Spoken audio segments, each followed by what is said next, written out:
What's up guys, I'm Jack, this is Driven by Data and we're back with another video. So my sister calls me up and she says, Jack, I'm pregnant. We're moving to London suburbs, we need your help buying a car. And guess what? She wants a family SUV. And let's be honest, it's not a surprise, SUVs are everywhere these days. The thing is that the demand for these kind of family SUVs has only really rocketed in the last 10 years or so, and that means that there hasn't been enough opportunity for depreciation for there to be much to choose from at the lower end of the market. But that's where I come in. Today I'm going to show you 5 family SUVs you can pick up for under £3,000 that are all ULEZ compliant. Now it's worth noting if you aren't troubled by the ULEZ requirements, you have much more to choose from, and you'll find that there's many diesel options and diesel equivalents of the same cars we're going to cover and even more. But for the purpose of this video, we're going to be looking at petrol cars to ensure that they're all ULEZ compliant and we're avoiding those fines in London. But before we get into it, I wanted to say a massive thank you to everyone who's supported this channel so far. On the previous video on mid-sized luxury cars, I said that our goal was to hit 100 subscribers. We've flown past that, we're well over 200 now, and we're on the way to 1,000 subscribers. So thank you very much for everyone who's supported this channel. There's still loads of you that are watching this content but aren't subscribing. It would really help me out if you would hit that subscribe button. And if you don't want to do it for me, then do it for the cute kittens.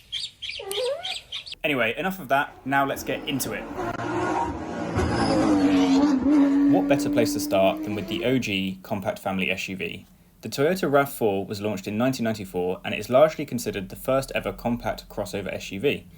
The design brief was to appeal to people who wanted a vehicle that had most of the benefits of SUVs, such as increased cargo room, higher visibility and the option of four-wheel drive, but without sacrificing the manoeuvrability and fuel economy of a compact car like a hatchback.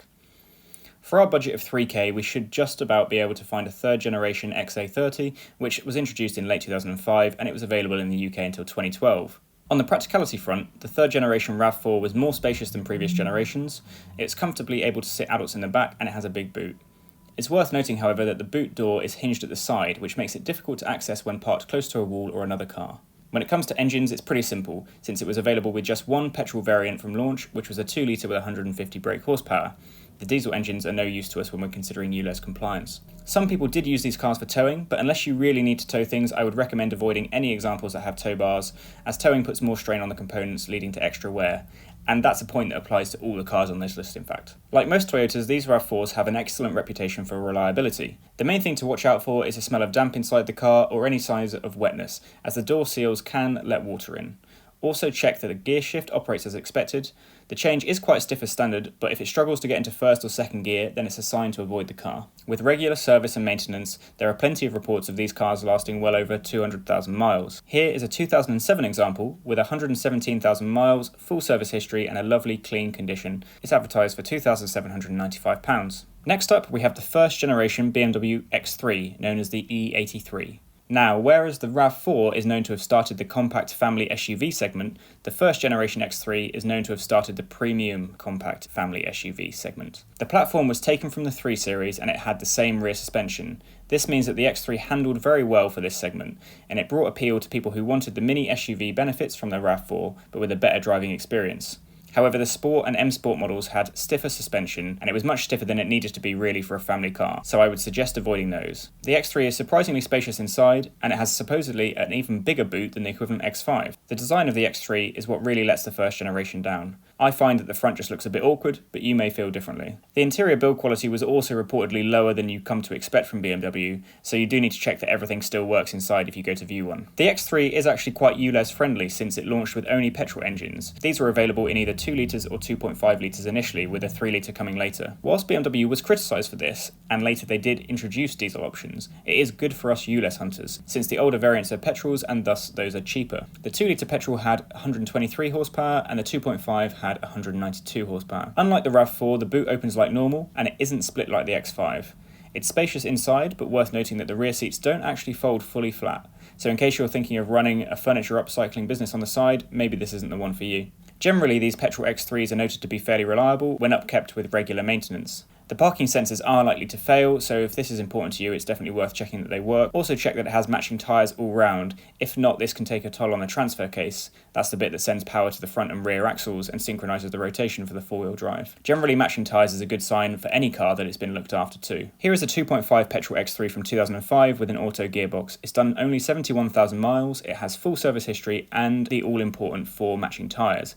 It seems a really good buy at £2,600. Now back to Japan, and we have the Nissan Qashqai, which was introduced in 2006. It was designed to replace the compact Almera hatchback, which wasn't selling very well. Nissan already had some SUVs on the market, such as the X-Trail, but none in the family crossover soft SUV segment. You can actually pick up an X-Trail within our 3K budget. They're a bit more rugged than the other cars we're looking at, but they are actually quite nice and they could be a reasonable family option. If you'd like to hear more about them in another video, then let me know. Back to the Qashqai. It was actually based on the X-Trail platform, but it was tweaked to appeal to drivers who weren't looking for that traditional large 4x4 SUV. It was actually closer in size to hatchbacks such as the Ford Focus, whilst being easier to drive and cheaper to run than traditional SUVs. And it worked. Nissan sold over 1 million of the first generation Qashqais in Europe. There were 2 petrol offerings, a 112 horsepower 1.6 or a 139 horsepower 2 litre. It was offered with 2-wheel drive or 4-wheel drive, although the 1.6 was only available in the 2-wheel drive, and for most people, 2-wheel drive 1.6 is sufficient and it's the more economical option. The Qashqai was facelifted in 2009 with a more modern design, and it's particularly noticeable in the front bumper. Whilst the Qashqai did offer the higher driving position and raised ride height associated with SUVs, it wasn't necessarily much more spacious than equivalent hatchbacks inside. There are a number of recalls initially, so check for history of these having been addressed, including the front suspension lower ball joints, the pinion shaft cover screw, and the power steering control unit. But overall these cars were pretty reliable, just check for good service history as always. Here is a nice facelifted model from 2012. It's the 1.6 two-wheel drive with only 2 previous owners. It's got 103,000 miles and it's up for just under 3k. Next up, we've got the Suzuki Grand Vitara. Now, the original Suzuki Vitara was extremely successful when it launched in 1988. It made 4x4s more accessible, and this was very on trend for the time. But this initial focus was not so much in comfort and usability, it was very much making a small 4x4 available to the masses. As more competitors came into the space, the Vitara gradually became less fashionable and the second generation looked very outdated in the early 2000s. People's attention was shifting more to this soft SUV family crossover idea rather than a mini 4x4. So the third generation Grand Vitara, known as the JT, was introduced in 2005 and it set out to fix some of these problems. It was a significant change compared to the previous model. It received a more modern design update, as well as changing to a unibody construction and improved suspension. This meant that the third generation drove more like a car than an off-roader. It did receive several facelifts, with the first coming in 2008, the second coming in 2012, and eventually it was replaced by the fourth generation in 2015. Like the RAV4, it was available in 3-door and 5-door configurations. The 5-door had permanent 4-wheel drive and even a low-range box for proper off-roading. The suspension updates had resulted in a stiffer car with better grip and less roll in the corners, but it also meant that the ride could be quite harsh, particularly compared to something like the Qashqai. As for engines, in the petrol configuration, it was initially available with either a 1.6 litre with 105 horsepower or a 2 litre with 138 horsepower, and both could be had with a manual gearbox. However, if you wanted 5 doors, I believe you could only get the 2 litre petrol, and if you wanted an auto, you could only get this with the 2 litre. With the 2008 facelift came a 2.4 litre petrol, which was more powerful and more efficient. Like the other Japanese cars on this list, the Grand Vitara has a great reputation for reliability, but beware, because of its relatively strong off-roading capabilities, it's worth paying attention to examples that might have been used hard off-road, leading to greater wear on the components. Look for mud up in the arches, scrapes on the lower section of the bumpers, and as I mentioned before, a tow bar. Here is a 2007 example with a 2 litre engine and a manual gearbox. It's covered just over 100,000 miles, and it looks to be clean and has service history. It's up for £2,500. And finally, we're going a bit rogue with a pick from France. It's the Peugeot 3008. The first generation 3008 launched in 2009 and it received a mixed reception. On the one hand, its styling was criticised, since it does look more like an MPV than the other cars on this list. But that was kind of the point. It was meant to bring the benefits of MPVs and SUVs together in a compact package. And it worked, to be fair. What car named it their Car of the Year in 2010? And this MPV influence means that you get a lot of thoughtful features which are great for the family, such as lots of cabin storage for kids, large door pockets that will actually fit a big water bottle in it, and a split tailgate which can double as a bench for the kids to take off their muddy boots before getting into the car. The rear seats fold down flat too, and with that tall aspect, this is perfect for that furniture upcycling side hustle you have. The windscreen extends into the roof slightly, giving more light into the car as standard, but top models even came with panoramic glass roofs, which the kids will love. Turning to engines, the 3008 was initially offered with a choice of 2 petrol engines. They were both actually 1.6, and they were jointly developed with BMW.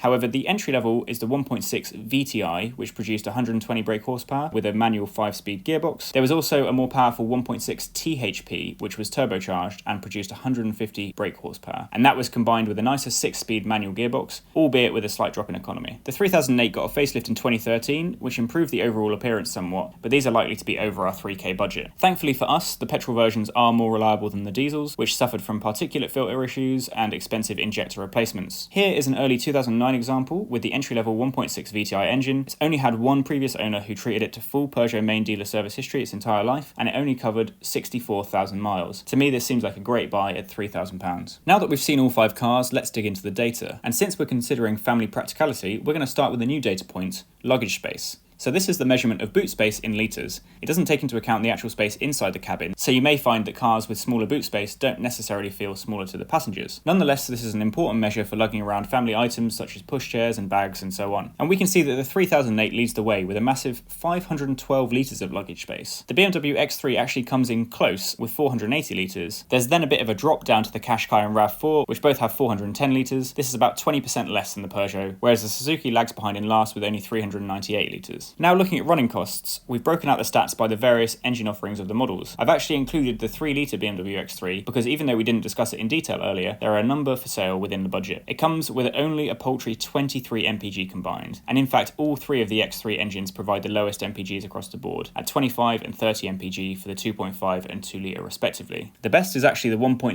Nissan Qashqai, offering 42 miles per gallon combined. This is shortly followed by the entry-level 1.6 Peugeot, with the more powerful turbo Peugeot engine supposedly only dropping 1 mile per gallon down to 39 compared to its non-turbo brother. The more powerful 2-litre Qashqai, however, does drop 8 miles per gallon down to 32 compared to the entry-level 1.6. The Vitara is actually worst of the rest with only 32, and the RAV4 is about average at 37 miles per gallon. Now looking at road tax, because all of these cars are older petrols, sadly the road tax is reasonably expensive for all of them. The cheapest two once again are the entry-level Peugeot 3008 and the Nissan Qashqai, both coming in at £240 per year. The more powerful Peugeot jumps up slightly to £290, but the 2-litre Qashqai jumps significantly to £365, so definitely worth bearing that in mind. All 3 of the BMW engines carry a £395 premium, as does the Suzuki. Note, however, that depending on the year of some of the BMW engines, this could be even more, so make sure to double check the specific car that you're looking at. Next, looking at insurance groups, we can see that the entry-level 3008 and the Qashqai once again are leading the way with a very nice Group 15 rating. Their more powerful siblings jump up to Group 20, with the BMW variants topping the charts at anywhere from 27 to 36, depending on the engine. Finally, we'll take a quick look at top speed and acceleration, and this is where the BMW finally pays you back for all of those sacrifices in running costs. We see that the 3-litre is the quickest to 60 with a time of 7.8 seconds and a top speed of 130. However, the slightly smaller engined 2.5 BMW has a top speed that's only 1 mile per hour lower, and it's only slightly slower to 68.6 seconds. Surprisingly, it's the Turbo 3008 which matches the 2.5 X3 for acceleration, and it isn't far behind on top speed, maxing out 125 miles per hour. At the other end of the scale, we see that the Suzuki is slowest to 60, and it has the joint slowest top speed of only 109, which is shared with the entry-level Qashqai. The non-turbo 3008 shares a similar 0 to 60 as the entry-level Qashqai at around 11.5 seconds, but it has a slightly higher top speed of 115 miles per hour. The more powerful Qashqai gets an extra 10 miles an hour top speed and is significantly quicker to 60 at 9.8 seconds, which is in fact faster than the 2-litre X3, which manages only 11.1 seconds. So there we go, 5 ULEZ compliant family SUVs you can find for under £3,000. Considering all the data points,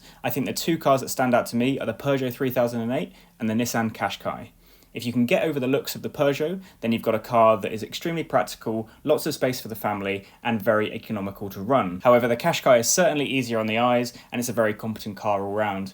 If you opt for the 1.6, it's very cheap to run, and whilst it's not going to set your hair on fire, it's quick enough for everyday use. As always, let me know down in the comments which of these 5 you would pick, or if you have another suggestion that wasn't on this list, I would love to hear it.